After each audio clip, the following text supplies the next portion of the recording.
Gary, talk about handicapping maidens. These horses are inexperienced. What can you tell being on a horse for the first time? Well, being on a horse for the first time and watching a horse in the walking ring, I think is very beneficial for the fans that are handicapping first-time starters in maiden races. You may see fast workouts, a well-bred colt, but right here at Keeneland Racecourse has one of the best saddling enclosures and walking rings in the United States to watch these young horses and their behavior and what they look like.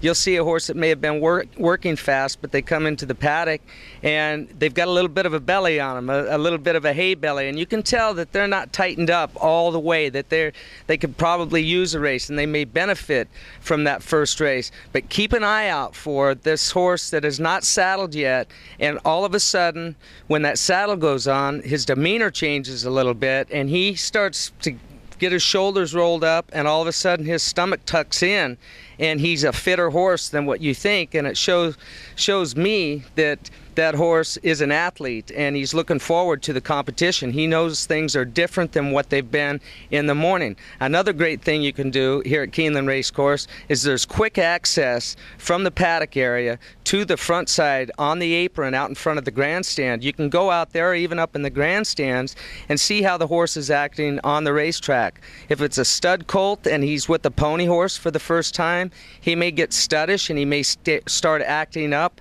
with the pony, and you can tell that he's not really paying attention to business. He's paying attention more to his companion than he is about racing on the day. That's another warning flag to go up. You may see a horse that, as I'd mentioned earlier, that starts to roll his shoulders up and starts looking like an athlete right before your eyes, and they go out on the racetrack and they've warmed up, say, for 2 or 3 minutes, and they continue to improve. Just keep an eye out for the horse's demeanor, not only in the paddock, but once they walk out on the racetrack and how they're behaving with their new surroundings. That's great stuff for first-time starters. A lot of people say the biggest improvement a horse may make is between the first and the second start. One, do you subscribe to that? And two, what kind of things would mark that improvement? I like to take into consideration horses that have had their first start and they're moving forward to their second start. That is when they show most of their improvement, is from that first start to their second start.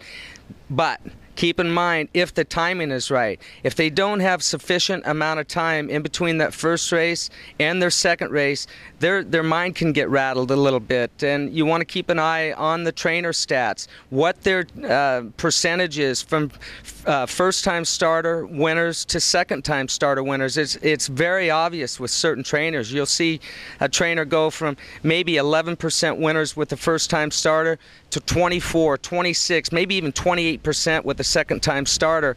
But also look at the time that they've had in between that first race and second race. Make sure that they've had plenty of time to recover from the grueling time that they've had, not only physically but mentally, with that first start. With horses who become career maidens, those ones that just can't graduate and get over the top, is it a mental thing? Is it a competitive thing? Or is it just a case a lot of times where they're not fast enough? I think that a lot of times the career maidens, as we call them, maybe a horse that started 17, 18 times, and they're picking up a little piece of the pie each time, but they're not winning, and they're running in maiden special weight. They may be a horse that is a notch below maiden special weight, and you'd be surprised. Maiden special weight to a maiden $50,000 claiming race, the class difference is dramatic, and it may be a horse that has just been purely overmatched.